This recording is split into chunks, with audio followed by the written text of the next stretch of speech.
Assalamualaikum warahmatullahi wabarakatuh. Kami dari kelompok 1 ingin mempresentasikan tentang UBD sebagai kerangka kerja kurikulum. Yaitu tahap pertama, identifikasi hasil yang diinginkan serta penerapannya.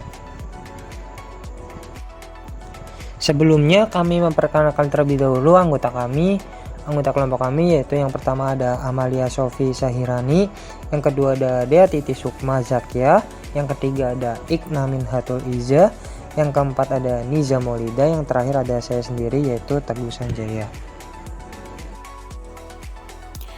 Terkait definisi UBD atau Understanding by Design merupakan sebuah model pengembangan kurikulum dan pendekatan pembelajaran yang berfokus pada tujuan pembelajaran. UBD dapat membantu perancang kurikulum dan pengajar untuk yang pertama, menetapkan tujuan pembelajaran yang jelas dan terukur sejak awal. Yang kedua, memastikan bahwa siswa tidak hanya menghafal informasi, namun benar-benar memahaminya dan dapat menerapkannya dalam berbagai konteks. Kemudian yang ketiga, mendesain kegiatan pembelajaran dan penilaian yang selaras dengan tujuan tersebut. Baik, selanjutnya tujuan dari penggunaan UBD ini itu diterapkan dalam pembuatan rancangan pembelajaran sebagai solusi alternatif untuk memperbaiki kualitas pembelajaran dengan cara merumuskan tujuan pembelajarannya terlebih dahulu, kemudian disinkronkan dengan penilaian dan langkah kegiatannya. Baik, next. Selanjutnya tahapan dari pendekatan UBD. Nah, pendekatan UBD dalam merancang pelaksanaan pembelajaran ini memiliki 3 tahapan, yaitu yang pertama tahapan pembelajaran atau Identify, Design, Result, kemudian yang kedua mengembangkan asesmen, dan yang ketiga merencanakan kegiatan atau Plan Learning Result. Selanjutnya yaitu elemen-elemen yang memuat tahapan pertama. Yang pertama ada established goals atau tujuan utama. Ide atau tujuan utama dipilih untuk mengutamakan penugasan dalam menjelaskan suatu fenomena. Pokok ini ditentukan sebagai dasar penilaian dan langkah kegiatan guru untuk menentukan tujuan ataupun hasil yang ingin dicapai dalam proses pembelajaran. Yang kedua, essential question atau pertanyaan pertama.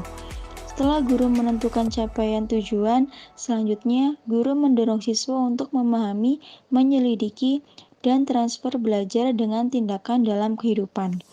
Elemen ini akan membantu siswa untuk membangun pemahamannya terhadap suatu konsep.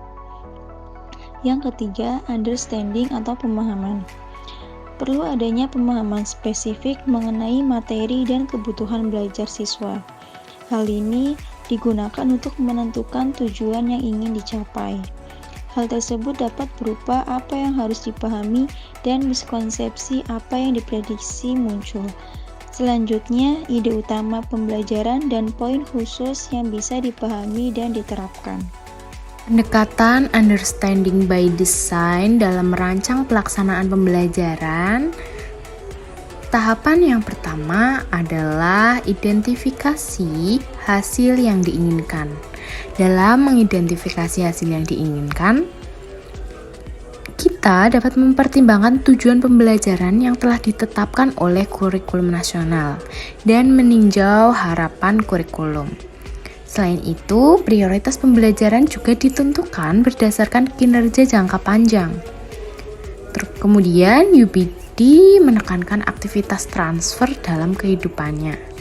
Siswa berprestasi bukan hanya unggul di kelasnya, namun dapat menggunakan pembelajaran di lingkungan lainnya. Misalnya, penggunaan pembelajaran dalam penerapan di kehidupan sehari-hari peserta didik. Kemudian ada contoh penerapan tahap pertama, yaitu yang pertama ada hasil yang diinginkan, yaitu memahami bagian tubuh tumbuhan dan mendeskripsikan fungsinya. Kemudian yang kedua ada tujuan yang ditetapkan. Di sini peserta didik dapat mengidentifikasi bagian tumbuhan dan mendeskripsikan fungsinya dengan benar. Terus yang terakhir ada pemahaman. meningkatkan kemampuan peserta didik agar dapat mengidentifikasi bagian-bagian dari tumbuhan. Kemudian memahami fungsi dari masing-masing bagian tubuh tumbuhan. Bagian tubuh tumbuhan antara lain ada akar, batang, daun, bunga, dan buah. Pada umumnya, bagian tumbuhan dapat dibagi ke dalam 3 fungsi, yaitu yang pertama ada untuk pertumbuhan tanaman, terus yang kedua ada perlindungan diri atau adaptasi, dan yang terakhir ada alat perkembangbiakan. Mungkin cukup sekian presentasi dari kelompok kami. Apabila ada kesalahan, mohon maafkan. Wabillahi taufiq walhidayah. Wassalamualaikum warahmatullahi wabarakatuh.